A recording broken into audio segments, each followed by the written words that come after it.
அந்த கேசட் இப்ப நான் போட்டு காட்டுறேன். என்னடா எல்லாம் இந்து மதத்தை தாக்கி படம் எடுக்கிறீங்க? நானும் இப்ப ஸ்கிரிப்ட் ரெடி பண்ணிக்கிட்டு இருக்கிறேன். அவன் சொல்றான் நான் இல்லாத, அவன் சொல்றான் அந்த கேசட் என்கிட்ட போட்டு காட்டவா, இருங்க காட்டுறேன். அப்போ அவன் என்ன சொல்றான், நடுத்தெருவில் நபிநாயகம், பரத்தி பாத்திமா, கணிகை கத்தீஜான் படம் எடுக்க போறான். இதுக்கு மேல நீ சூடு சோதனையோட வாழணும்னு நினைக்கிறியா அந்த நாட்டுல? சொல்லு. என்ன சொல்றான்? கணிகை கத்தீஜா அஸ்தவர்லாயில, கணிகை கத்தீஜா, நீ அவங்கள உம்முல் மூமினிங்கிற அந்த பேச்ச பேசி போட்டு அவன் வெளியே வர்றான். அவன் பேர்ல ஒரு எஃப்ஐஆர் கூட போட யோகிதை இல்லை தமிழ்நாடு மாநில போலீசார். சொல்லு, இதுக்கு மேல நீ வாழணுமா? நடுத்தெருவில் நபிநாயகம், கன்னி மேரியா வேசி மேரியா, அவன் படம் எடுக்க போறீங்க. அப்புறம் என்ன சொல்றான், பெரியார்கள் எல்லாம் பெரியார் செத்த உடனே ஏன் வீரமணிட்ட பொறுப்பை மணியம்மை கொடுத்தாங்கன்னா, இவர் வெள்ளையா இருந்தாராம், தங்கராஜு கருப்பா இருந்தாராம், இவளுக்கு வெள்ளை மேல பெரிய கொடுத்துட்டாங்க. அடுத்து என்ன சொல்றான் ராமகோபாலன், சத்யராஜ் பொண்டாட்டி கழுத்துல தாலி இருக்குமாங்களாம். நெடுஞ்செழிய அவன் மனைவிய பங்காரடிகளுக்கு கூட்டி கொடுத்துட்டாங்களாம். இதெல்லாம் இந்து முன்னணிக்காரர்கள் சொல்லிய வாசகம், RSS காரர்கள் சொல்லிய வாசகம்.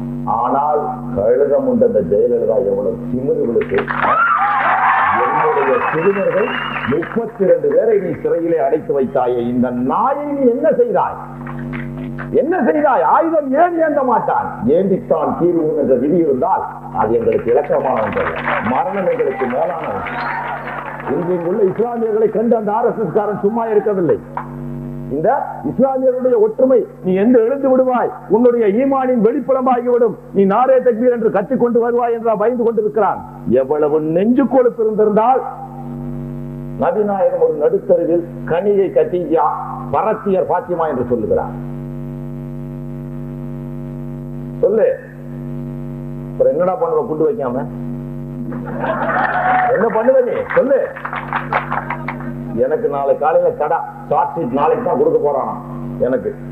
ஆனா நான் இன்னைக்கே திருடிட்டு வந்தேன் சிபிஐ ஆபீஸ்ல. பார், அவனை பெரிய புலனாய்வு புடுங்கி அவன் கொடுக்கிற நாளைக்கு கொடுக்க வேண்டிய சார்ஜ் ஷீட் இன்னைக்கு என் கையில எப்படி வந்துச்சு? எப்படி வந்துச்சு?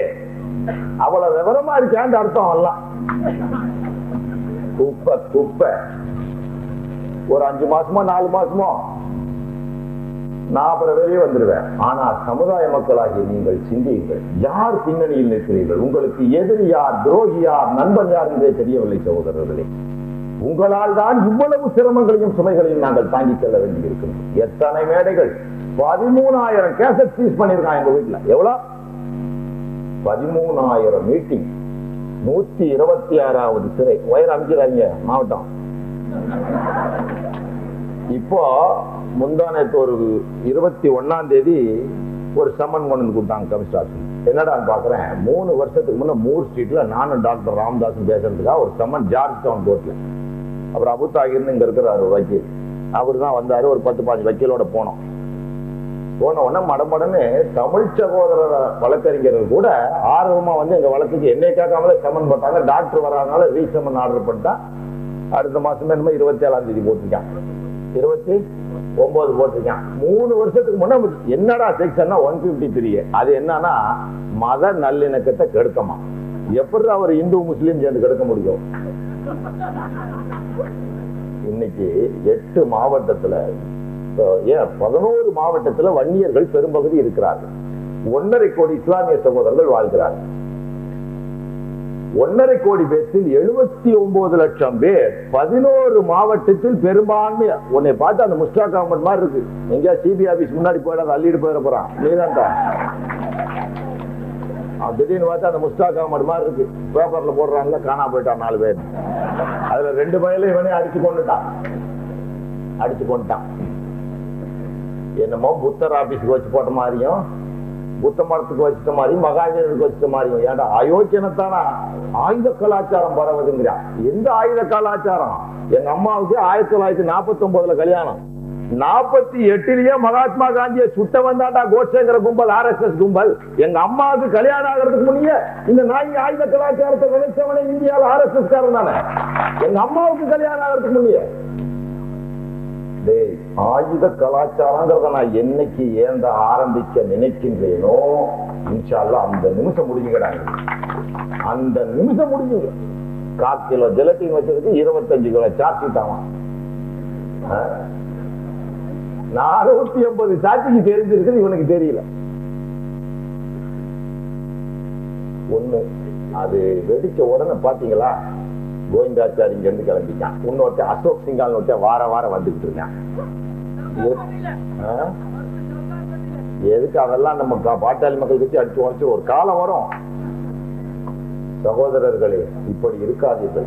என்றும் இப்படி எங்களை போல் தன்னை அர்ப்பணித்துக் கொள்ளுபவர்கள் உங்களுக்கு கிடைக்க மாட்டார்கள். என்னை பொறுத்த மட்டும் இன்மை ஜெயில் என்றால் மறுமையில் நிச்சயம் எனக்கு வெயில் கிடைக்கும் என்ற நம்பிக்கை. நாளை தூக்கு கயிறு கூட என்னை சலாம் சொல்லி வரவேற்கும், அதை முத்தமிட்டு விட்டு நான் சென்று வருவேன். காரணம், மறுமையை நோக்கிய எங்கள் பயணம் அது தெளிவான ஒன்று, தீர்க்கமான ஒன்று. என்னையே தான் தலைமறைவுன்னு ஒரு வாரத்துக்கு முன்ன பேப்பர்ல போட்டிருப்பான். நான் என்ன மயிருக்குடா தலைமறைவாகிறேன், என்ன மயிருக்கு தலைமறைவாகிறேன், நீ வெளியே புடுங்குற போலீஸ் என்ன வன்முறைன்னு நான் இன்னும் போதிக்க ஆரம்பிக்கவில்லை. ஆனால் வன்முறையவே சாதனமாக பார்முலாவாக வைத்திருக்கிறவர்களோடு தான் போலீஸ் அதிகாரிகள் உட்பட கைகோர்த்துக் கொண்டு இருக்கிறார்கள். மசூதி இடித்தார்கள், கிட்டத்தட்ட 13,000 மரணம் சம்பவித்தது.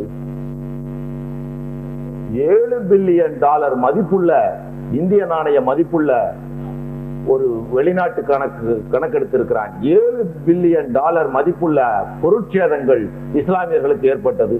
Billion 10 into 1 million, 1 into 10 million, billion, $7 billion மதிப்புள்ள பொருட்சேதாரங்கள் ஏற்பட்டது. சுமார் 6,800 மதக்கலவரம் ஒரு நாளில் ஏற்பட்டது. 10 நாள் தொடர் கலவரம் ஏற்பட்டது, கன்னியாகுமரியிலிருந்து காஷ்மீர் வரை.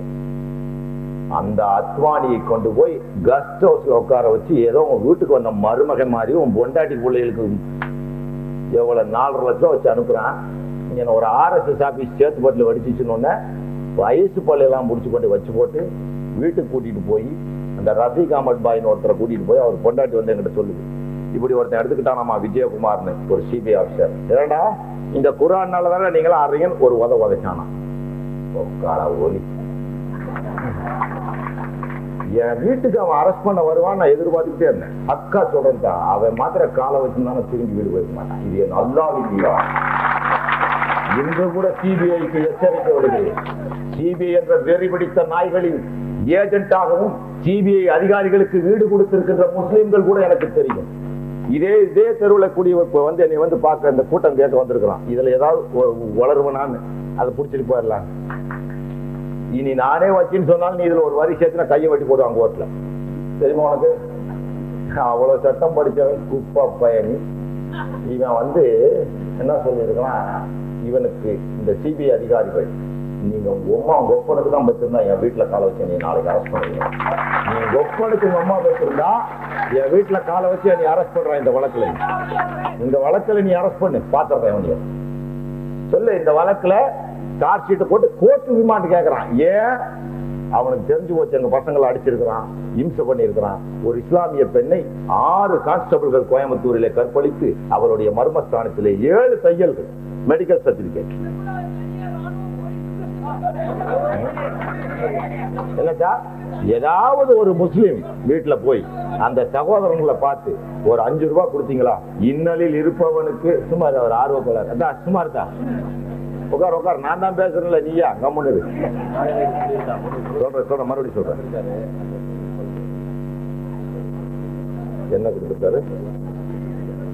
கட்சி நிதியாக மரைக்கார் கண்டி ஸ்ரீலங்கா முகமது அத்தாஸ் அவர்கள் 100 ரூபாய் வழங்கி இருக்கிறார். இன்னொன்று மரைக்கார் 100 ரூபாய், முகமது அத்தாஸ் கண்டி ஸ்ரீலங்கா 100 ரூபாய் பாட்டாளி மக்கள் கட்சிக்கு நிதியாக வழங்கி இருக்கிறார்கள். இன்னொருத்தர் MHH மரைக்கார், அட்ரஸா liberty plaza, Colombo street, Kandy. Passport import பண்ணி கொடுத்தா அதெல்லாம் கொடுத்தா ஏன் அட்ரஸ் எப்படிதான் மாட்டிக்குவானுங்க. இருங்க பாய், கொஞ்சம் இருங்க ஆச்சுங்களா. இந்த CBI காரன் நீ அந்த ரஃபீக் அஹமத் பாய் வீட்டுல நடந்த மாதிரி என் புள்ளைகிட்ட வந்து ஏதாவது சொல்லு பேசு, அல்லது எங்க வீட்டுக்குள்ள நாளைக்கு வந்து இந்த குரானை என் கண்ணு முன்னுக்கு நீ அவன்கிட்ட எட்டி வச்ச மாதிரி என் முன்னு கட்டி உதறா, நீ உண்மையால ஆம்பளையா இருந்தா நீ வா, உன்னை நான் பாத்துக்கிற ஒரு வரி. எனக்கு மயிர் ஜெயில தான் எனக்கு மயிர் குப்படா. உனக்கு நீ நினைச்சிட்டு இருக்க நான் போய் உள்ள கல்ல உடைக்கிறேன். ஸ்பெஷல் கிளாஸ் பிரிவிலேஜோட வாழ்ந்துட்டு இருக்கேன். நான் என்ன நினைச்சிட்டு இருக்கிறேன், ஜெயில என்னமோ நாங்க பயந்துட்டோம் நினைச்சியா? குப்பை jail, special class privilege. 24 hours என் பிள்ளைக்கு நீ கமாண்டா போஸ்ட் கொடுத்து பாதுகாப்பு கொடுக்கணும். நான் உள்ள RSS ஆபீஸ் வடிச்சு 1/2 மணி நேரத்துல நீ பிடிக்கிறான், 1/2 மணி நேரத்துல நீ பிடிக்கிறான். எந்த அசஸ்மெண்ட் ப்ரீ ஜட்மெண்ட் எடுத்த நீ? RSSக்கு நான் மட்டுமா எதிரி? இதோ கலைஞர் அவர்களே சொன்னார் தன்னுடைய ஆட்சியின் போது, என்னை கொலை செய்ய RSS சதி திட்டமிடுகிறது என்றார். காமராஜர் வீட்டை கொளுத்தி நாடார்களுடைய பகை தேடினார்கள். தண்ணி விடுமா கொஞ்சம். திகார எதிரி, திமுக கார எதிரி, காங்கிரஸ்கார எதிரி. எடுத்த உடனே என்னையே நினைச்ச இஸ்லாமியர்களே, இன்னைக்கு அந்த RSS கொழுப்படுத்த நாய்கள் சைலண்டா இருக்கு. ஜெயலலிதா உள்படனா நீங்க கொந்தளிச்சிருவீங்கன்னா சூடு போட்டாலும் எந்திரிக்காத மக்கள், சுரணை இல்லாத மக்கள் தெரிஞ்சுக்கிட்டா நான் அடி கொடுத்துருவேங்கிற பயத்துலதான் இன்னைக்கு நீங்கெல்லாம் அமைதியா இருக்கீங்களே ஒழிய, எங்கள் வாழ்வை ரத்தமாக பிழிந்துதான் இன்று நீங்கள் அமைதியாக வாழ்ந்து கொண்டிருக்கிறீர்கள். இந்த தெருவில் அவன் கலவரம் போடுறதுக்கு எவ்வளவு நேரம் ஆயிடும்? நான் எங்க பதிலடி கொடுத்துருவனுங்கிற பயத்துல நீ அவன் சும்மா இருக்கிறானே ஒழிய, உன்னை கண்டு அவன் பயந்தானா? எவனாவது இந்த RSS ஆரம்பிச்சு 52 வருஷத்துல அடி கொடுத்துருக்கானா அவனுக்கு? வாயில பேசிக்கிட்டே வெந்துரும் நினைக்கிறியா? வேகாது பிரதர், வேகாது. 32 குடும்பத்துல ஒரு சகோதரனை சைக்கிள் கடைக்கார இந்த CBI 4 போட்டா வெளியிட்டான். அந்த போட்டா எப்படி வெளியிடுறான்னா, அவன் உள்ள வந்துட்டு போனதை பார்த்தானா ஒருத்தன், அவன் போய் கம்ப்யூட்டருக்கு ஆரண்ட சொன்னானா, அவன் படம் வரைஞ்சானா. ஏன்னா அந்த அனுமான கதையவே இன்னும் ஓட்டிக்கிட்டு இருக்கடா. கம்ப்யூட்டர் படம் போட்டுச்சாடா உனக்கு? நானு லண்டன்ல எலக்ட்ரானிக் இன்ஜினியர் படிச்சவன். இவன் கம்ப்யூட்டர்ல ஏற்கனவே உள்ள இமேஜ ரீபில்ட் பண்ணி அனிமேட் பண்ணலாமே தவிர இன்னொருத்த மனசுல இருக்கிற ஒரு பதிவுகளை கொண்டு வர முடியாது எந்த கம்ப்யூட்டர்லயும். சிரிப்பாலேயே உட்கார வச்சு அவங்க அப்பா எப்படி இருந்தான்னு சொல்லு. கம்ப்யூட்டர்ல படம் போட்டுறான்னு பார்க்கலாம். அல்லது அந்த ஃபாரன்சிக் லேப்ல உள்ள சந்திரசேகரோட அவங்க அப்பா நாத்தா அவங்க எல்லாம் பேர சொல்லி படம் போட்டுறான்னு பார்க்கலாம். என் மனசுல என்ன இருக்குன்னு நான் சொல்லுவேன், சுருட்ட முடியுன்னு. அதே மனசுல எந்த சுருட்ட முடியும் அதுதான் வரும். மகாத்மா காந்திய படம் போடுறான்னு 10 வகையில படம் போட்டு கொடுத்திருக்கான். வாயில பொக்க, ஒருத்தன் கோடு கழிச்சிருக்கான், ஒருத்தன் நெத்தியில கோடு. எப்படி அதை பார்த்து சரி பண்ணா? Highly impossible. முடியுமா உங்களால? உங்க அப்பாவை நீங்க சொல்லுங்க. அப்பா அம்மா தான் நம்ம அதிக நாள் வாழ்ந்தவர்கள். பெற்ற தாயை விட நமக்கு நெருக்கமானவர்கள் கிடையாது. அப்படி நெருக்கமான தாயவே நீ இன்னொருத்தன் சொல்லி படம் வரைய முடியாது. அகண்ட நெற்றி, உருண்ட கண், வட்ட முகம்னா அதே மனசுல என்ன வட்டமோ அதுதான் வரும். அதே மனசுல என்ன உருண்ட கண்ணோ அதுதான் வருமே ஒழிய, ஓ மனசு இருக்கிறது அவன் படம் போட்டாலும் ஒரு புழுதான். உழுதுட்டு அந்த சைக்கிள் கடைக்காரனை போய் பிடிக்கிறான். என்னடா அவன் முஸ்டாக் அகமது மாதிரி இருந்தான். பிடிச்சி தூக்கிட்டு வந்துடுறான். அடின்னு அடிக்கிறான். ஒண்ணு இல்ல, ஆள் ஜெயில தூக்கி போட்டான். கொண்டாட்டி கூட்டு போய் போலீஸ்காரங்க கற்பழிக்கிறான். அவ 6 மாச குழந்தை, கல்யாணமாய் 1 வருஷம் தான். 10 ஜமாத்துல போய் கோயம்புத்தூர்ல சொல்றான். எல்லாம் கடையை சாத்திட்டு ஓடிட்டான். கடைசியில குழந்தைய தூக்கி போட்டு கிணத்துல வந்து மறுத்தா போயிட்டான்.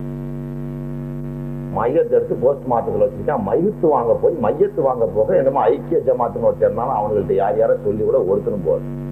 3ஆம் நாள் எனக்கு அந்த இதுக்கு சிறைக்கு தகவல் வந்து நான் அப்புறம் தர்மபுரி ஜிகாத் கமிட்டி அனுப்பிச்சு அந்த மையத்தை தூக்கிட்டு போய் அடக்கம் பண்ணேன். என்னத்தான் நீ உலக சகோதரத்துவங்கிற ஒப்பி தாடிதான் பொழைக்க வச்சிருன்னு நினைக்கிறியா? கிடையாது. மார்க்கமே உனக்கு தெரியும். நாளை மறுமை என்பதே உங்களுக்கு கிடையவில்லை. துனியாவை கட்டி கொண்டு அழுது கொண்டு இருக்கிறீர்கள். துனியால கட்டி அழுதுட்டு இருக்கிற உனக்கு தொழுக பள்ளிவாசலுக்குள்ள போனவனையே நீ அவுளியா ஆயிட்ட நினைப்பா இருக்கு உனக்கு. அல்லாஹ் தல்லியாரா நடிக்கிறான் ஒரு நடிப்பு. உனக்கு எது மார்க்கம்? இன்னலில் இருப்பவனுக்கு சொல்லுகின்ற இன்சொல். 24 hours நீ தொழுதுட்டா உனக்கு வந்துருங்கிறியா? ரசூல் ஸல்லல்லாஹு அலைஹி வஸல்லம் நபி நாயகம் பேராசிரியர் ஒரு நாள் அப்படியே மதினால உட்கார்ந்து இருக்கும் போது பார்த்தாராம். ஒருத்தன் காலையில தொழுதான், மத்தியானம் தொழுதான், மாலையிலும் தொழுதான், நைட்டும் தொழுதான். மறுநாள் காத்தால வந்தார், தொழுதுகிட்டே இருந்தான். அவரோட ஃப்ரெண்ட் ஒருத்தர் உமர் ஹத்தாப் அவரை கூப்பிட்டார். இவன் என்ன 24 hours தொழுதுட்டு இருக்கான், அவன் என்னன்னு விசாரிச்சு வந்தார். அவர் ஓய்வு விசாரிச்சு வந்து இவர் அல்லா மேல ரொம்ப முகபத்து உள்ளவர், அன்புள்ளவர், 24 மணி நேரமும் தொழுகிறாரு. பூவாவுக்கு என்ன பண்றாரு நபி நாயகம் கேட்டிருக்காரு. அவர் தம்பி இவருக்காக சம்பாரிச்சு கொடுக்கிறாரு. Tell him his brother is better than him. His brother is better than him. அவன் உழைச்சு கொண்டு வந்து தம்பி வீட்டுக்கு சோறு கொடுத்தான் பாரு, அவன் தம்பி இந்த 24 மணி நேரம் தொழுகிறவனோட மேலானவன் என்று சொல்லி தெளிவான தீர்ப்புகளை எழுதி வைத்த ஒரு மார்க்கத்தில் பிறந்த நீ அறிவு கட்ட ஜடமாக முடமாக மடையனாக வாழ்ந்து கொண்டிருக்கிறீர்கள் சகோதரர்களே. இந்த குற்றச்சாட்டை இன்றல்ல நாளை மகிஷர் தளத்தில் கூட எழுப்புகின்ற தோரணை தெம்பு எங்களுக்கு நிச்சயம் உண்டு இன்ஷா அல்லாஹ். நாங்கள் தெரிந்த எங்களுக்கு இதுல போட்டுவான், தூக்கு தண்டனை அடிப்பான், நாங்கள் தொங்கினாலும் பரவாயில்ல. இம்மையில் எங்களுக்கு மரண தண்டனை விதிக்கப்படலாம், மறுமையில் எங்களுக்கு மகுட பரிசளிக்கும், அதுல சந்தேகமே கிடையாது. 14 பேர் செத்ததுக்கு என்னையும் சேர்த்து ஃபர்ஸ்ட் அக்யூஸா போட்டு இந்த போய்க்கு பய கோர்த்து ஒண்ணு, அதுல 4-5 ஜட்ஜு, ஏன்னா இது அப்படி தூக்கி போய் நாளை காட்டுவேன் அந்த கேஸ்ட. அதுக்காக அவனை போய் நான் புத்தே அவுளியாண்டா சொல்ல முடியும்? திருடன் திருடன் தான், வேசி வேசி தான், தாசி தாசி தான், அதை மாற்றி சொல்ல மாட்டோம்.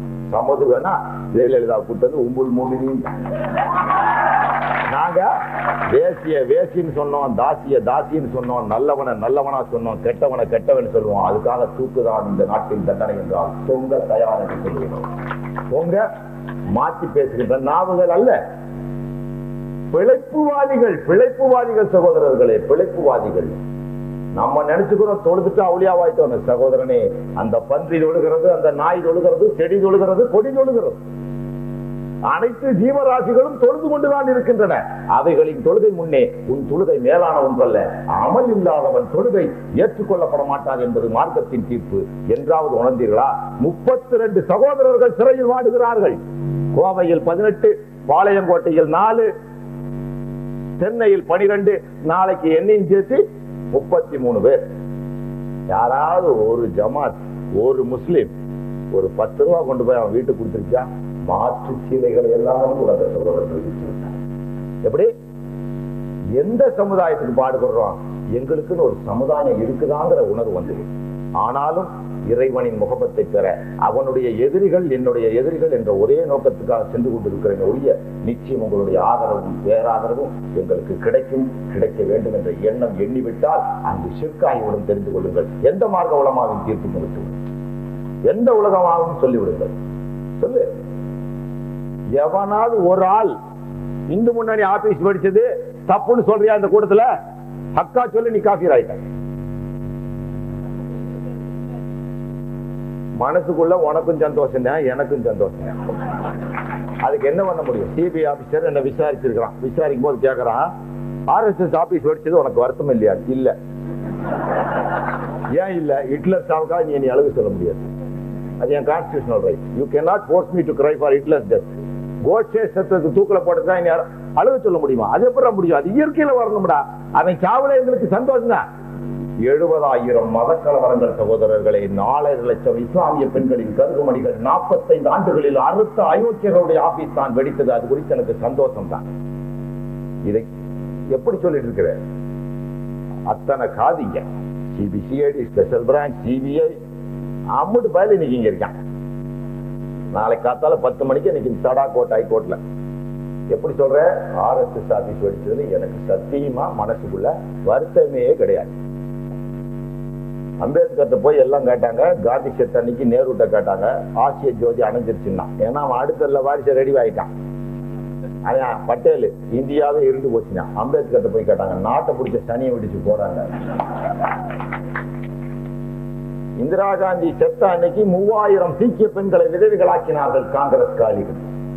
3000 சீக்கிய பெண்களை விதவைகளாக்கினார்கள். இன்னும் விசாரணையில் இருந்து கொண்டிருக்கு. அப்ப ராஜீவ்காந்தி பேசும்போது, ஒரு மரம் ஒழுகும் போது நிலம் அதிரத்தான் செய்யும். எவ்வளவு நெஞ்சு திமிர்! 3000 பேர் சாவுக்கு காரணமாக இருந்து கொண்டு 3000 இளம் சீக்கிய பெண்களின் தாலிகளை அறுத்து விட்டு எவ்வளவு நெஞ்சு திமிரோட சொன்னான். பாபர் மசூதி இடிச்சது சிவசேனாக்காரன் என்றால் நான் பெருமைப்படுகிறேன் என்று சொன்னான் சிவசேனாக்கார தலைவர் பால்தாங்க. பெரும்பான்மை மக்களை சிறுபான்மை மக்கள் அனுசரித்து செல்ல வேண்டும் என்று சொன்னால் ஜெயலலிதா தேசிய ஒருமைப்பாட்டு குழுவில். அது மட்டுமல்ல, இந்து அதை பொறுக்க மாட்டோம், இனி ஒரு இந்து அதை பொறுக்க மாட்டோம். துலுக்கான தொலைப்போம் அப்படின்னு அகம்பாவம் பேசின மேல பாயாத சட்டம். RSS ஆபீஸ் வெடிச்சா எனக்கு சந்தோஷம் சொல்லி என் மேல போட்டினா நான் இம்முட்டு பயிரையும் சாட்சி கூப்பிட வேண்டும். அதனால எனக்கு வருத்தமே கிடையாது. இன்னைக்கு சொல்லுத்தா RSS ஆபீஸுக்கும் அவ்வளவு பெரிய ஒரு ஆர்கனைசேஷனா இவன் காட்டினானே, ஏன்டா இவன் ஆபீஸ் வெடிச்ச ஒரு 10-15 பள்ளிவாசல் அடிச்சு உடைக்கிறது. ஆனா இதுல காட்டி கொடுத்தவர்கள் எல்லாம் முஸ்லீம்கள். எங்க பசங்க அப்பாவிங்க. அவன் பட்டாசு வெடிக்காதவங்களாம் பிடிச்சி உள்ள போட்டுட்டு இந்த CBI எந்த ஜெயலலிதா என்ன ரெட்ட வேஷம் போடுறா, நிலக்கரி பேர ஊழல் நடக்குது. உடனே வாழப்பாடி ராமமூர்த்தியும் அந்த சுப்பிரமணியனும் சேர்ந்து, என்ன சுப்பிரமணியம் இல்ல தம்பி வந்து திடீர்னு பேசிட்டு இருப்பாங்க, அவரும் சேர்ந்து டெல்லியில போய் இதை CBI விசாரிக்கணும் போது ஜெயலலிதா என்ன ஸ்டேட்மெண்ட் விட்டாங்க தெரியுமா? CBI நான் தடை செய்வேன். ஏற்கனவே 11 மாநிலத்தில் தடை செய்யப்பட்டவர் தான் இந்த மத்திய புலனாய்வு புடுங்கித்துறை. 11 மாநிலத்திலையும் உள்ள நுழைய முடியாது. மேற்கு வங்காளத்தில் உள்ள நுழைய முடியாது, திரிபுரால உள்ள நுழைய முடியாது, கேரளால உள்ள நுழைய முடியாது, பாண்டிச்சேரியில உள்ள நுழைய முடியாது. ஒரு மாசத்துக்கு முன்ன ஜெயலலிதா என்ன சொல்றா? நான் CBI தடை செய்வேன்கிறான். அதே ஜெயலலிதா நின்னு இந்த வழக்க இவனே விசாரிக்கணும்னு 10 நாள் அவன் கையில கொடுக்குறான். அவன் முதல்ல பாகிஸ்தான், அப்புறம் ISI, அப்புறம் என்னமோ RDX. இப்ப ஒண்ணும் இல்ல, 4 பசங்க சேர்ந்து நாட்டு வெடிகுண்டிலே பேசிட்டாங்க. சூப்பர் வேலையில தான் நாட்டு வெடிகுண்டிலேயே சௌரியமா போச்சு. மொத்தமே நாங்க 1000 ரூபாய்க்கு கொண்டு வாங்கணும்ங்கிறான். 1000 ரூபாய்க்கு கொண்டு வாங்கி முதல் நாள் வச்சு பார்த்து போட்டு வெளியே வந்துட்டோமா. அடுத்த நாளைக்கு என்னமா எனக்கு தொலைபேசியில பேசினா நான் இங்க STD பூத்துல இருந்து பேசி இருப்பானுங்க. டெலிபோன்ல என்ன மூஞ்சியா தெரியுது வச்சுட்டோம்ங்கிறான். சரி போடான்ட்டு பாத்துக்கலாம். ஏன்னா தடாங்கிறதுனால அவசரமா விசாரணை முடிச்சு எங்க 4 பேருக்கு தூக்கு கொடுப்பேன். எனக்கு அந்த ரஃபீக் அஹ்மது மத்தவங்க 3 பேருக்கு. அப்புறம் நாங்க சுப்ரீம் கோர்ட் போய் வர 4 வருஷம் அது வரைக்கும் உள்ள வச்சிடலாம். அப்ப முடிச்சு போடலாம்னு நினைச்சேன். ஏன் இன்னைக்கு இந்து முன்னணி பாச்சா பலிக்காது ஒரு 10-15 மாவட்டத்துல உங்க வேலை நடக்காது. ஏன்னா அங்க வன்னியர் சங்கமும் இஸ்லாமியர்களும் ஒன்னா இருக்கிறதுனால இவன் எங்க போனாலும் அடி விழுந்துருக்கு. செங்கத்துல இவன் எப்ப பரத்தை பாத்திமானோன்னு அப்பதான் அடி விழுது. அங்க இருக்க வன்னியர்கள் தான் அவனை உதச்சு அடிச்சான். இன்னைக்கு நானும் டாக்டரும் ஒன்னா இல்லாம டாக்டரும் அத்வானி கும்பலும் ஒன்னா இருந்திருந்தா இஸ்லாமியர்கள் ஆகிய நிலைமை என்ன சகோதரர்களே? பதவி தேடி சமது மாதிரி அப்பப்ப நான் பல்ட்டி அடிச்சுக்கிட்டே இருந்தேன்னா உங்க நிலைமை என்ன? யார நீங்க நல்லவன் அடையாளம் காட்டாம என்ன முஸ்லிம்களே 1.5 கோடி பேர் இருந்தும் ஊர்ல சோத்துக்கு வழி இல்லாம RSS ஆபீஸ்ல கூலிக்கு மாரடிக்கக்கூடியவனை கண்டு ஓடிக்கிட்டே இருக்கீங்க. எவ்வளவு நாள் ஓடுவ? உனக்கு கர்பலாவும் ஷகாதத்தும் பதரும் உகதும் பள்ளிவாசல்ல பேசுற. பள்ளிவாசல்கள் பஜனை மடங்கள் அல்ல, பாசறைகள் சகோதரர்களை தெரிந்து கொள்ளும். நெஞ்சத்துல கோழைத்தனம் என்பது சைத்தானின் ஆயுதம். எதை வைத்து என்ன பாதுகாப்பு செய்திருக்கிறீர்கள்? நாட்டில் உள்ள முஸ்லிம்களை பாதி பேர் வெளிநாட்டில் வேலை செய்கிறீர்கள். உங்க பொண்டு பிள்ளைகளுக்கு இங்க என்ன பாதுகாப்பு சொல்லு? யாரை கண்டு அந்த RSS பயந்துட்டு நிக்கிறான்? உங்களை கண்டா நான் உதைச்சு போடுவேங்கிற ஒரே தம்பு. என்ன முடிச்சுட்டாங்கன்னா உன்னை முடிச்சுட்டான்னு நினைச்சு ஒரு பெரிய பாறை உருண்டு வருது. அதை ஒரு சின்ன ஜிகாத் கமிட்டிங்கிற ஒரு கல்லுல நான் தடுத்து நிறுத்திட்டு நிக்கிறேன். நான் காலினா நீ அவ்வளவு வேலும் காலி. அடிச்சு தூக்கி போட்டாலும் உனக்கு கேட்கறதுக்கு நான் இருக்கிறேன். பாரு காயல்பட்டினத்துல செகண்ட் சார்ஜுக்கு வருவோம். இதா இருக்கு பாருமா, அன்பைண்டட். காயல்பட்டினத்துல என்ன பண்றான்? பக்கத்துல உள்ள ஊர்ல போய் ஒரு சாமி சிலையில எச்சிக்கு பண்ணான்னு அந்த கலெக்டர், திருநெல்வேலி மாவட்ட கலெக்டர், அவர் பேர் என்ன, ஹேமந்த் குமார், அதை அப்படியே கொடுங்க. அந்த அன்பைண்டட் காயலார் கடைன்னு வந்ததே காயல்பட்டினத்துக்காரனாலதான். இவன் கடைசி வரைக்கும் செகண்ட் ஹேண்டாவே இருந்துட்டு போயிடுவான் போல. எப்பவும் பஸ் ஸ்டாண்ட் ஆக மாட்டான். போல கட்டும் போத்தா உழைக்கிற வலைக்கு உழைக்கிறான். என் மையத்தை கூட நீங்க தோமுக்காதீங்க தான். அதை கூட வன்னியர்கள்ட்ட விட்டேன். பேராசிரியர், ஒருவேளை எங்களுக்கு தூக்கு கொடுத்து நாங்கள் தொங்கிவிட்டால் என் மையத்தை வாங்கி கொண்டு செல்வது வன்னியர் சங்கத்தின் பொறுப்பு. அந்த சுமையை கூட நான் இந்த மக்களுக்கு விட்டு செல்லவில்லை. காரணம், இவர்களால் எந்த தயவுமின்றி வாழ்ந்த ஒரே ஆள் நான் தான் என்பதை நாளை மறுமையில் நான் என் இறைவனுக்கு அடையாளம் காட்ட வேண்டும் என்று அவர்களுக்கு என்றே சென்று என்ன என் மையத்தை கூட வன்னிய சகோதரன் தான் வாங்கிட்டு போனோம், இந்த கோழைகள் கையில் கொடுத்து விடாதீர்கள். அங்க ஒரு காக்கி டவுசர் கண்டா என் நடுத்தருவிலே போட்டு வச்சு இந்த மக்களை நம்பி இவனுக்காக இளமையவே தியாகம் பண்ணிட்டோம். சொத்தை இழந்தோம், சுகத்தை இழந்தோம், நாளைக்கு அதை சம்பாதிக்கிறதுக்கு 1/2 மணி நேரம். ஆனா இளமையவே தியாகம் பண்ணிட்டோம். 125 ஜெயில், 1-2 இல்ல, எவ்வளவு நாளைக்கு போறது 126வது ஜெயில். யாருக்கு? என் பொண்டு பிள்ளைக்கா? என்ன சகோதரன், இன்னும் நீ தெளிவு வரவில்லை என்றால் என் காலத்தில் எந்திரிக்காது இந்த சமுதாயம், எந்த காலத்திலும் எந்திரிக்காது. இது தெளிவான உண்மை. வரலாறு உங்களுக்கு நிச்சயம் அடித்து காட்டும், தெரிந்து கொள்ளும். ஆதங்கத்தோடு சொல்லவில்லை, ஆத்திரத்தோடு சொல்லவில்லை, அனுபவபூர்வமாக ஆழ சிந்தித்துத்தான் சொல்லுகிறேன். என்னுடைய ஒவ்வொரு வசனங்களும் வார்த்தைகளும் பல சட்ட அம்புகளுக்கு நடுவிலே வெளியே சீறி வருகின்ற அம்புகள். இவ்வளவு சிக்கல்ல எனக்கு உங்கள்ட்ட பஜனையா பேசிட்டு போக கூடாது. அல்லாம செல்லியாலும் அல்லாவின் நல்லடியார்களையும் பேச தெரியாது. பேச முடியும். என்னால அழகா பேசிட்டு பள்ளியாச்சில உனக்கு ஒரு பாத்தியா ஓதிட்டு, உங்க ஒத்தாவுக்கும் பாத்தியா ஓதிட்டு, உங்க நன்னாவுக்கும் பாத்தியா ஓதிட்டு குருமாவை குடிச்சிட்டு போக தெரியும். எனக்கு இந்த கூழ் குடிக்கணுங்கிற நான் எரிமலை மீது நின்று கூட என் தளலை, என் நிறத்தை, என் இனத்தை இழக்காமல் ஈமானோடு நின்று கொண்டிருக்கிறேன். இன்னும் நாளைக்கு இன்னும் எனக்கு 100 ஜெயில் போடு, இதை விட டபுள் மடங்கா தான் பேசுவேனே தவிர இந்த போலீஸ், இந்த சிபிஐ, இந்த மயிர்கள்லாம் நான் பயந்துட மாட்டேன். பேனா கத்தி இல்லாம இந்தியாவில வந்துட்டு போற ஒரே ஆள் நான் தான். பேனா கத்தி இல்லாம. அதை விட பியூட்டி என் வீட்டு பக்கத்துல ஒரு முஸ்லீம் கிடையாது. 12,000 பேரும் பார்ப்பான். என்னங்க பேர் வச்சா வச்சுட்டு போடா குண்டு. இப்படி முஸ்லீம் தெருவுல கூடி இருந்தேன்னு வச்சுக்கோ, வச்சான்னா நிறைய பேர் நீங்க சாதிங்க. பாப்பான் தெருவுல கூடி இருக்கேன். அதனாலதான் RS ஆபீஸ் வடிச்சோன்னு என் வீட்டுல வைக்கலாம். வேற வச்சிருப்பேன். பேப்பர்காரெல்லாம் அதை எதிர்பார்த்தேன். பெருசா போட்டானுங்க தலைமறைவுங்கிறேன். பேப்பரை போலீஸ் கமிஷனர் தான் வாங்கியே பாக்குறேன் நான் தலைமறைவுங்கிறத. அன்னைக்கு ஏதோ ADC IS அவங்க ஒய்ஃப் வேற இறந்து போயிட்டாங்க. நல்ல ஒரு இன்டெலிஜென்ஸ் செக்ஷன் இருதயதாஸ் அவங்க ஒய்ஃப் இறந்துட்டாங்க. அதுக்கு போறேன். அப்ப என் பேர் தலைமறைவுன்னு போட்டுருக்கான். என்னடா இவ்வளவு போலீஸ் ஆபீசர் கூட போயிட்டு இருக்கேன். என்னடா பொய்யவே பேசுறீங்க பேப்பர்ல. என்னால ஒரு மத கலவரம் எங்கேயாச்சும் சொல்லு, இந்த அரசாங்கமே சொல்லு, 10 லட்ச ரூபாய் தரேன் அனௌன்ஸ் பண்ணிட்டேன். இவனுக்கு அதைத்தான் நம்பினாங்க. எங்காலு என்ன பண்ணி சொல்ல, அரசியலே அனாத ஜாதி. எவன் வேணாலும் உன்னை தத்து எடுத்துக்கிறான், எவன் வேணாலும் எப்ப வேணாலும் எடுத்துக்கிறான் பார். நான் சொன்ன டாக்டர்கிட்ட சம்மது கூட சேரும் போதே, டாக்டர் போஸ்டர் ஒட்டி ஈரக்கை காயமான ஓடி போயிருவாங்க. ஏத்தா இப்ப ஜெயலலிதாவுக்கு ஒரு டெலிபோன் பண்ணி நான் உன் கூட வந்துடுறேன் சம்மதம் அனுப்பிச்சிருந்தா யாரை தேர்ந்தெடுப்பா? என் மாதிரி ஜனசஞ்சாரம் உள்ளவனை தான் தேர்ந்தெடுப்பா. ஏன்னா அவன் புடைக்க தெரிஞ்சவன், சிறுபுள்ளையிலே ட்ரெயின்டு. ஒண்ணுவா எனக்கு ஒன்ன வித்துட்டு போக தெரியாது. என்ன உங்களை என்னால நரசிம்மராவட்ட வித்துட்டு போக முடியாதா? நான் ஏன் வன்னியர்களோடையும் கவுண்டர்களோடையும் நாடார்களோடையும் ஏன் ஒப்பந்தம் போட்டுக்கிட்டு இருக்கிறேன்? நீ சவள புள்ளையா இருக்க. நீ இன்னும் சுமார் மேடத்துன்னு பேச மைக்கில் கோச போட்டேன்.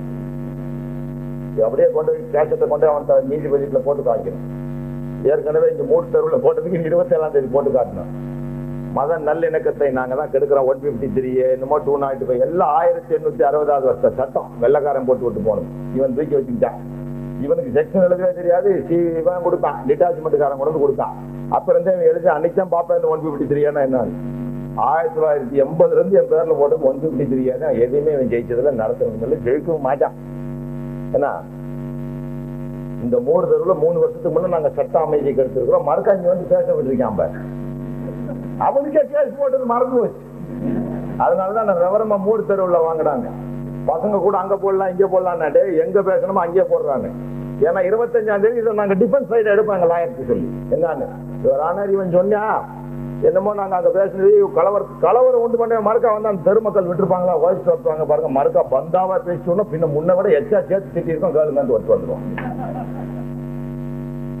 எதுலையும் தண்டிக்க முடியாது. இவன் என்னும் செய்ய முடியாது. இன்னும் ஒருவேளை இதுல நாங்க தண்டிக்கப்படாமல் பொய் வழக்காக நீதிபதி நியாயமா இருந்தானா நாங்க வெளியே வந்துருவோம். அவனும் இந்த அனுமார் கும்பலா இருந்தான்னு வச்சுக்கோ, தபார்னு தூக்குறான். நாங்க தொங்குனா கூட பெரோல்ல வந்தாலும் உங்கள்ட்ட நான் பேசி போட்டு போயிருவேன். எனக்கு ஒரு கடைசி நிமிஷம், ஒரு 2 நிமிஷம் தூக்குக்கு முன்னாடி எனக்கு கிடைக்குதுன்னா அதுல உனக்காக நான் செய்கின்ற துவாதான் என்னுடைய கடைசி வழியாக இருக்கும். சமுதாயமே விழிப்புணர்வு கொள். உன் எதிரி யார், நண்பன் யார் என்று அடையாளம் கேட்டுக்கொள் என்பதுதான் இந்த துன்யாவில் நான் பேசுகின்ற கடைசி வார்த்தையாக இருக்கும். அந்த நிமிஷத்தை கூட என்னுடைய கொலை பொருத்தலுக்காக, என்னுடைய முகத்துக்காக, என்னுடைய மறுமைக்காக நான் பிரார்த்திக்க மாட்டேன். அன்று கூட உன்னுடைய உணர்வு பூர்வமான ஈமானுக்காகத்தான் என் கரங்கள் என்றும் அவ்வளவு தெளிவாக நான் இருந்திருக்கிறேன். எந்த அளவு உங்களை நாங்கள் நேசித்திருந்தால் இவ்வளவு சிரமங்கள், சிக்கல்கள், சிலுவைகள், தடைகள், முடைகள், சட்டங்கள், எவ்வளவு எப்படியோ வாழ வேண்டிய நேரத்தை பொழுதனைக்கும் காலையில் எதிர்ச்சுன்னா போலீஸ்கார முகத்திலையும், வக்கீல் மூஞ்சிலையும், கருப்பு கோட்டும், காக்கி சொக்காயும் தான் வாழ்க்கை போறோம். இன்னும் எத்தனையோ வழக்குகள், இன்னும் எவ்வளவு நீதிமன்றங்களை நிறுத்த போறானோ, நாளைக்கு ஏதோ ஒரு சம்மன் கொண்டு வரேனா கொண்டாடான்ட்டு. கொஞ்சம் யோசிச்சு பாருங்க. இந்த 15 மாவட்டத்துக்குள்ள இந்து முன்னணி இன்னைக்கு அமைதியா இருக்கிறதுக்கு காரணம் நானும் டாக்டரும் போட்டுக்கொண்ட ஒப்பந்தம். இந்த ஒப்பந்தத்தின் தலையெழுத்து மாறி பிஜேபியும் டாக்டரும் ஒரு ஒப்பந்தம் போட்டிருந்தால் தஞ்சாவூர், திருச்சி, சேலம், தருமபுரி, ஒசூர், அரூர், பரங்கிப்பேட்டை, நார்த் ஆற்காடு, சவுத் ஆற்காடு, சென்னை, செங்கல்பட்டு மாவட்டங்களில் ஒரு முஸ்லிம் கிராமம் இருந்தால் 10 வன்னிய கிராமம் இருக்கு. ஒரு முஸ்லிம் கிராமம் இருந்தால் 10 வன்னிய கிராமம் இருக்கிறது. நானும் டாக்டரும் நேசமா இருக்கிறதுனாலேயே இந்து முன்னணிக்கான இதுக்குள்ள போக முடியாம எங்கேயாவது போய் கன்னியாகுமரி அங்க போட்டு வந்தவன். இந்த காயல்பட்டினத்துல அந்த கலெக்டர், அவன் பேரு நம்ம வக்கீலுங்க நின்னாரு, அவங்க பேர் என்னங்க, ஹேமந்த் குமாரா?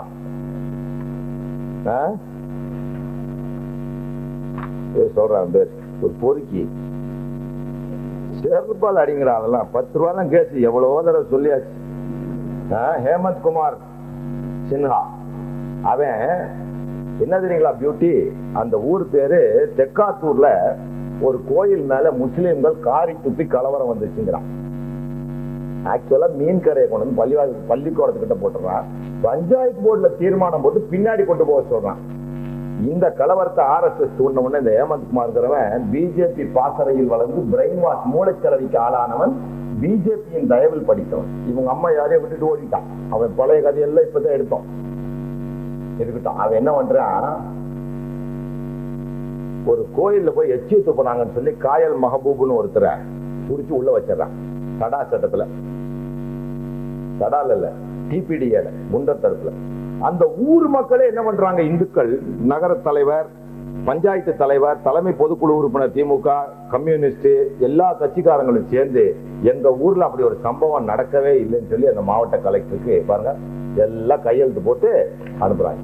எந்த ஊர்ல சம்பவம் நடந்துச்சுங்கிறானோ 8 கிலோமீட்டர் தள்ளி அந்த ஊர்ல இல்லை. ரைட்.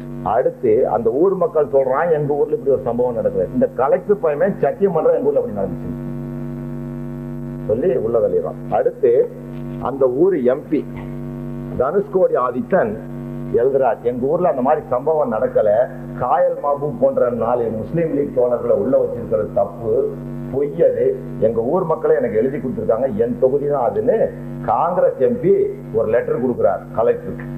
அப்பவும் அந்த கழுத கலெக்டர் கம்மன் இருக்கான். அடுத்து அந்த ஊர் ADMK MLA, இது கிளைமேக்ஸ். அவன் ஜெயலலிதா படத்தை போட்டு கலெக்டர் எழுதுறான், இது பொய், இப்படி ஒரு சம்பவம் நடக்கவே இல்லை, நீ தடால உள்ள வச்சிருக்க, டிபிடிஏல குண்டா சாக்கில உள்ள வச்சிருக்க தப்புங்கிறான். பாருங்க இவன் பாரு எங்க போக்கஸ் பண்ணிட்டு இருக்கான். இதை போக்கஸ் பண்ணி அங்க போய் அவன் மூஞ்சி காடி ஜட்ஜுக்காருக்கு என்ன சம்பந்தம்? நானா லேகியம் பார்த்துக்கு வரும்போது வைத்தியனுக்கு குளத்துக்கு வந்த கதை பாரு. ADMK MLA பேரு செல்லத்தோர, அவரே அந்த பொம்பளை படத்தை போட்டு அவனு எழுதின, மாண்புமிகு முதலமைச்சர் அவர்களுக்கு வணக்கத்திற்குரிய அம்மா, காயல்பட்டணத்தில் 93 செப்டம்பர் 14, 15 தேதிகளில் நடைபெற்ற விரும்பத்தகாத சம்பவத்தை அடுத்து 12/10/93 இருதரப்பும் சமாதானம் செய்து முழுமையாக சமாதான உடன்பாடுகள் நிறைவேறிவிட்டன. அரசு தரப்பில் நிரபராதியான முஸ்லிம்கள் மீது உள்ள வழக்குகள் இன்னும் வாபஸ் பெறப்படாததால் முஸ்லிம்கள் மனவேதனை அடைந்துள்ளார்கள். எனவே இக்கலவரம் சம்பந்தமாக இரு தரப்பினர் மீது போடப்பட்டுள்ள வழக்குகளையும் குண்டர் சட்டங்களையும் ரத்து செய்து இரு தரப்பிலும் நல்லெண்ணமும் அமைதியும் நிலவ வழி ஏற்படுத்தும்படி வேண்டுகிறேன் என்று 25/1 அவர் சீஃப் மினிஸ்டர் எழுதியிருந்தார். இதை சீஃப் மினிஸ்டரோட ஆபீஸ் 26/1 ரெஃபரன்ஸ் நம்பர் 1/82/94. அடுத்து அவன் ஸ்ரீ தனுஷ்கோடி ஆதித்தன் நமஸ்தே, அவர் ஹேமந்த் குமார் எழுதுறார், சீஃப் மினிஸ்டர் காப்பி போட்டிருக்காரு.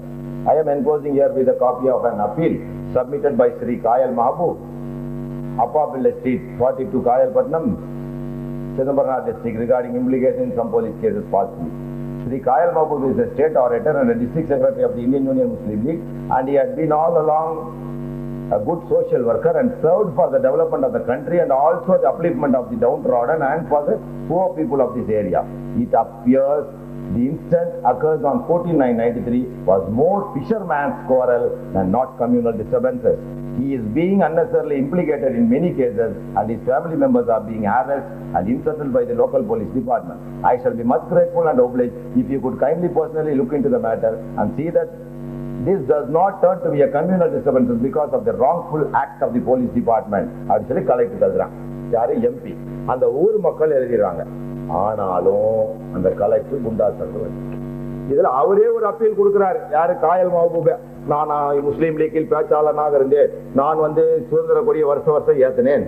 அவரு ஏத்தினீலடா, பாத்தீல, நீ என்ன புத்த வேஷம் போட்டாலும் அவன் நம்ப மாட்டான்டா. அவன் இந்து வெறியன்டா, இந்து வெறியன். உன்னை நம்பவே மாட்டான்.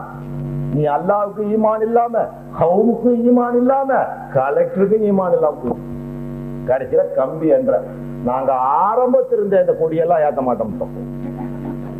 கலெக்டர் எல்லாம் நம்ப மாட்டோம். போலீஸ்காரனை பொறுக்கி போயிட்டோம்.